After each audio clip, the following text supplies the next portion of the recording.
Достар, бүгін сіздермен Pythonнан бірінші сабағымызды бастаймыз.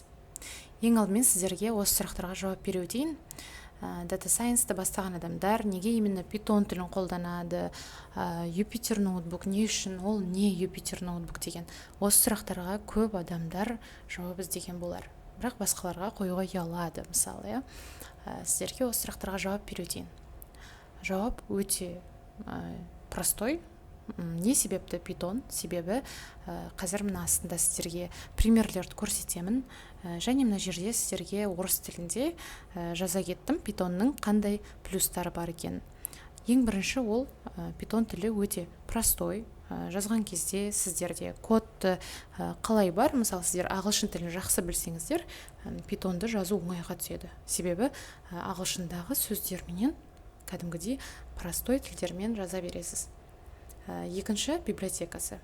Не себепті именно data scientисттер Python қолданады? Себебі Pythonда дайын библиотекалар көп.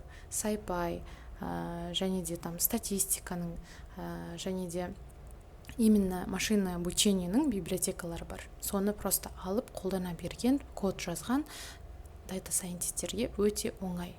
АБ-тест жасайтын болса, статистикадан анализ жасайтын болса, осының барлығына Pythonның библиотекалары жақсы көмектеседі.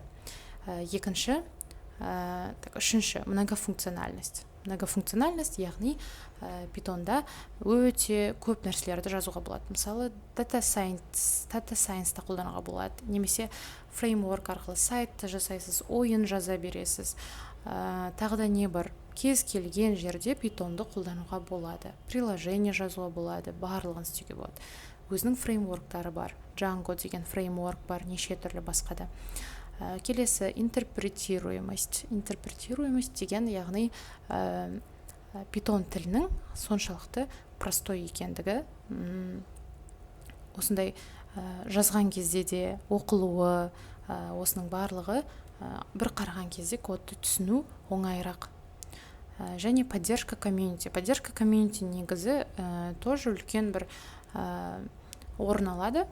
Поддержка комьюнити, яғни Telegram каналдар, неше түрлі Python қолданатын адамдардың көп екендігі.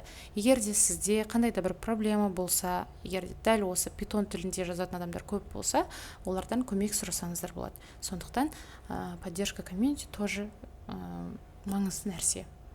Алтыншы ML менен AI-дың поддержкасы. Яғни машинное обучение, осыған айта кеткендегідей, искусственный интеллект, машинное обучение, осының нейронные сети, соның барлығына дайын библиотекалары Pythonның жетерлік. Және де визуализация жағынан да богатая визуализация.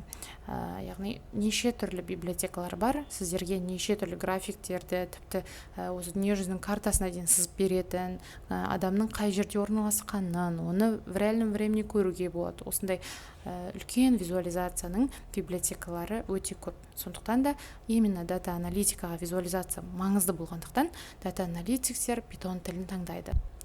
Келесі сұрақ, IDE дегеніміз не? IDE дегеніміз интегрированная среда разработки.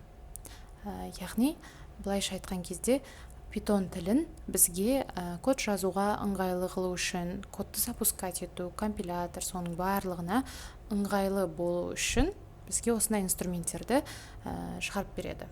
Сол инструменттердің аты жинағы IDE, среда разработки деп аталады. Ол просто Pythonды жазуға арналған ыңғайлы орын, былайша айтқан кезде. Яғни, бізде қазір Jupyter ноутбук деген среда разработки бар, PyCharm бар, Visual Studio бар, тағы да өте көп IDE-лар бар. Бірақ біз именно data scientисттер именно осы Jupyter ноутбукты қолданамыз. Не себепті? Jupyter ноутбуктың қандай ыңғайлы екенін сіздерге алдыңғы сабақта қалай қондыратын кезде айтып өткен болатынмын. Қазір мысалы үлкен данныйлармен жұмыс жасайтын кезде сіздер үлкен данныйларды бөлесіздер. Мына жерге мысалы қосымша плюсты басып, мына жерге кодты жазасыздар да, егер де тексеріп көресіздер, болмаса алып былай өшіре саласыздар. Ранды басу да оңай мына жерде өте простой. Және де неше түрлі ноутбуктарды создавать ету мына жерде оңайырақ. Сіздерге кішігірім мысал келтірдім. Әр программа тілінде питонның простой язык екенін дәлелдеуге арналған әр программада жай hello world'ды шығарып көрейік.